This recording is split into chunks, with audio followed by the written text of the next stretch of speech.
दोस्तों नमस्ते। Lakhanlal Meena YouTube channel पर आप सभी का बहुत बहुत स्वागत। दोस्तों आज का विषय, आज का जो प्रोग्राम जो अब मैं आपके सामने पेश करने जा रहा हूँ, बहुत ही गंभीर विषय है जिस पर हर व्यक्ति को विचार करना ज़रूरी है। और मैं जिस विषय पर बात करने जा रहा हूँ वो विषय है वर्ल्ड पॉपुलेशन डे, विश्व जनसंख्या दिवस। यानी पूरे विश्व की जनसंख्या बहुत ज़्यादा बढ़ चुकी है, यानी एक विस्फोटक स्थिति में है। तो इस पर विचार करना बहुत ज़रूरी है। आपको पता है कि विश्व में सबसे ज़्यादा जनसंख्या वाला देश अब तक चीन रहा है, लेकिन इस काम में भारत ने बाजी मार ली है और अब ये नंबर 1 देश इस मामले में, जनसंख्या के मामले में बन गया है। जैसा कि संयुक्त राष्ट्र के आंकड़ों के मुताबिक भारत अब दुनिया का सबसे अधिक आबादी वाला देश बन गया है। भारत की आबादी 142 करोड़ 8.86 करोड़ पहुंच गई है, और जबकि चीन की जनसंख्या 142.57 करोड़ है। वैसे हमारी जनगणना अभी होनी है, लेकिन संयुक्त राष्ट्र का जो आंकड़ा है उस हिसाब से हम बाजी मार चुके हैं। लेकिन ये बाजी मार तो दी, लेकिन अब ये बाजी हमारे लिए ही आफत बनती जा रही है। हम यूँ समझें कि जनसंख्या या परिवार में ज़्यादा संख्या होना और फिर उसके अनुपात में आपके पास सुविधाएं, शिक्षा के लिए आपके पास जो है संसाधन, आपके लिए बेरोजगारी, रोजगारी, भुखमरी, गरीबी, खाना पीना, रहना, हवा पानी, जल, स्वच्छ हवा, स्वच्छ जल, शुद्ध वायु, ये सब चीज़ें हैं जो बेसिक चीज़ें हैं, वो तो प्रत्येक आदमी के लिए ज़रूरी हैं।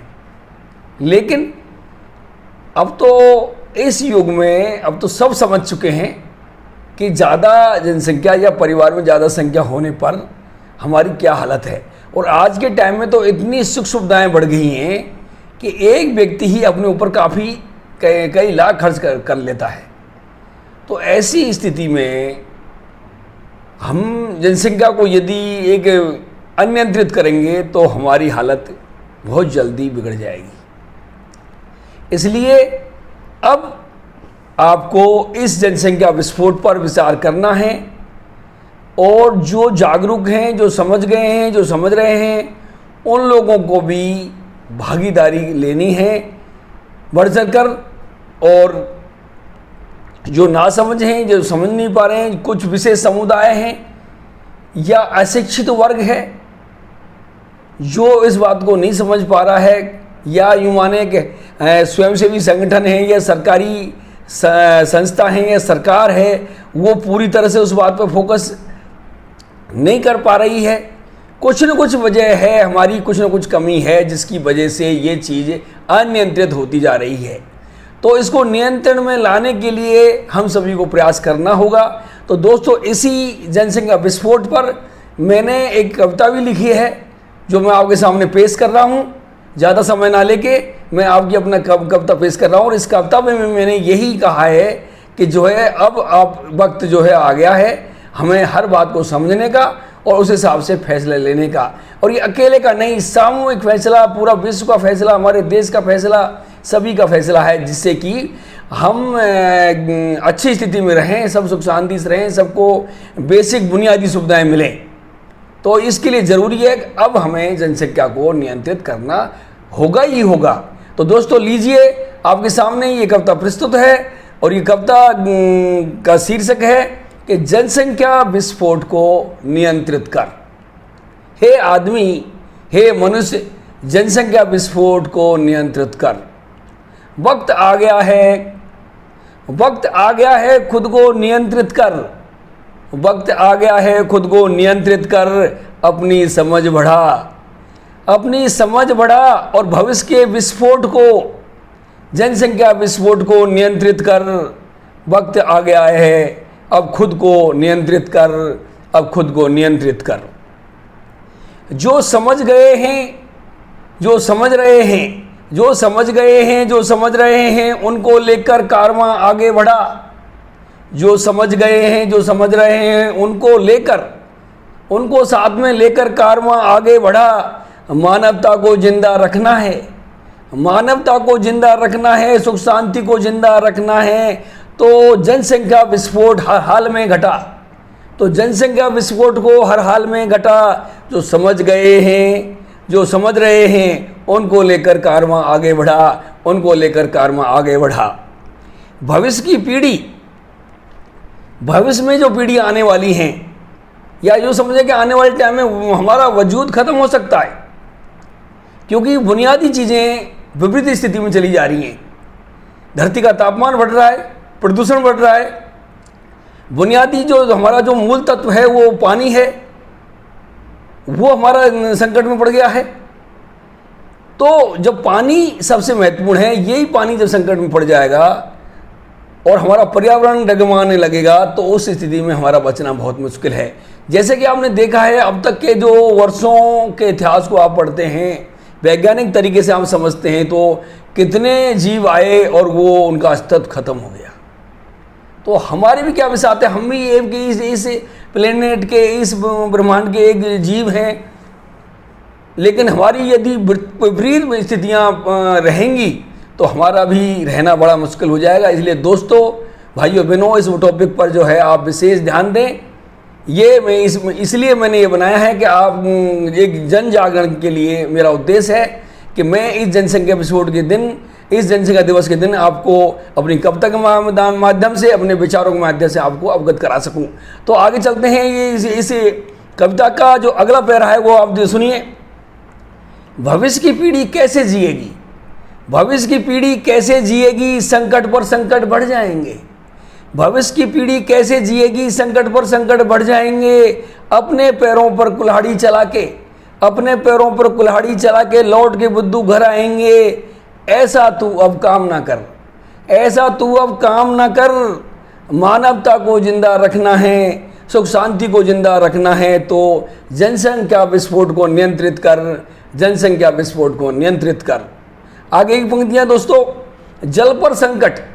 देखिए, हमारी पृथ्वी पर जो मूलभूत जो हमारे लिए जो जरूरी हैं, यानी जो उसमें सबसे महत्वपूर्ण है जल, पानी, मीठा पानी, उस पर संकट, शुद्ध हवा पर संकट। तो ये आगे की लास्ट की मेरी जो ये पंक्तियां हैं, वो इस पर आप ध्यान दीजिएगा कि जल पर संकट, हवा पर संकट, जल पर संकट, हवा पर संकट, संकट पर संकट बढ़ जाएंगे। जल पर संकट, हवा पर संकट है, संकट पर संकट बढ़ जाएंगे। तपती धरती, तपती धरती जलता सूरज, तपती धरती जलता सूरज, धरती के वजूद को निगल जाएंगे। वक्त आ गया है खुद को नियंत्रित कर।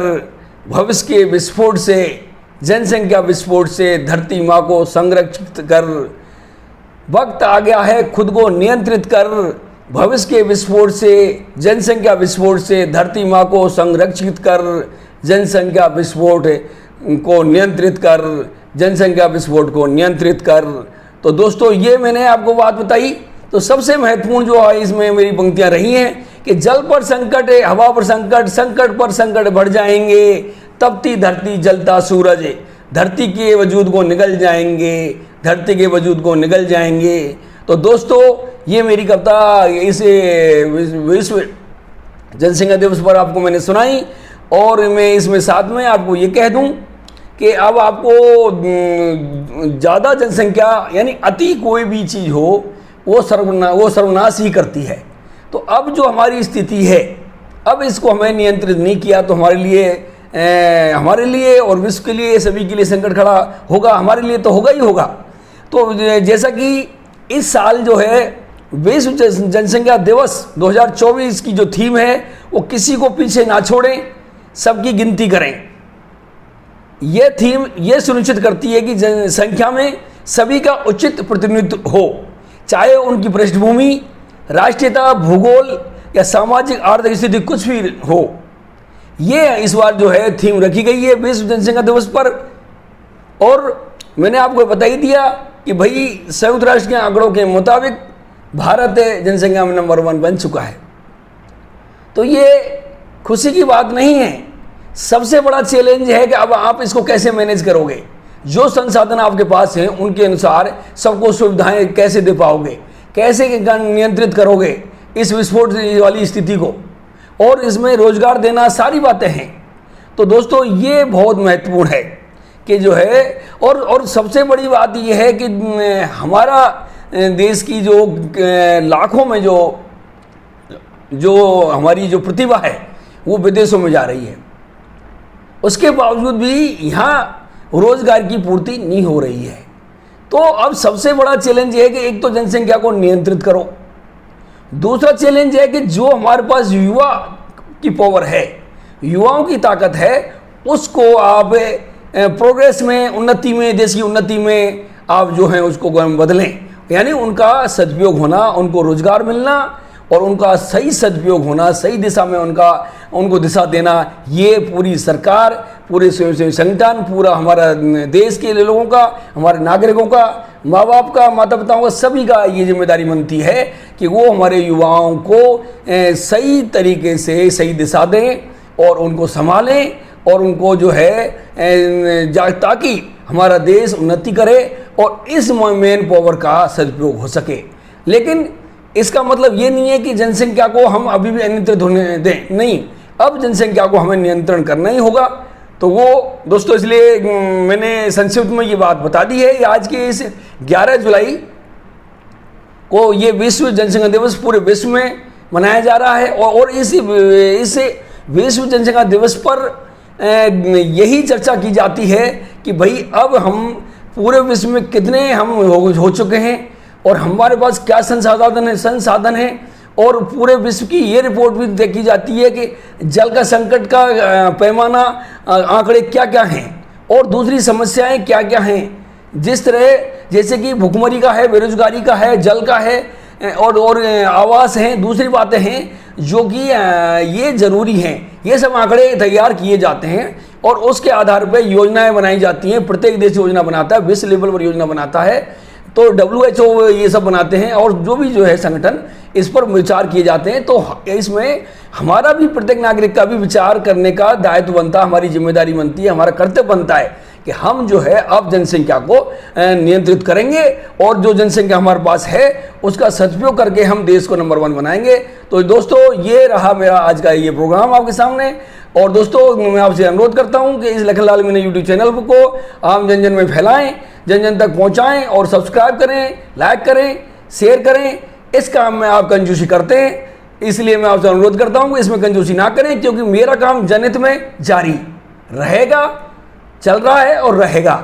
लेकिन आपका सहयोग जरूरी है दोस्तों, क्योंकि मैं आपके लिए, आप मेरे लिए। तो इसलिए धन्यवाद। फिर मिलेंगे नए किसी टॉपिक पर। नमस्ते।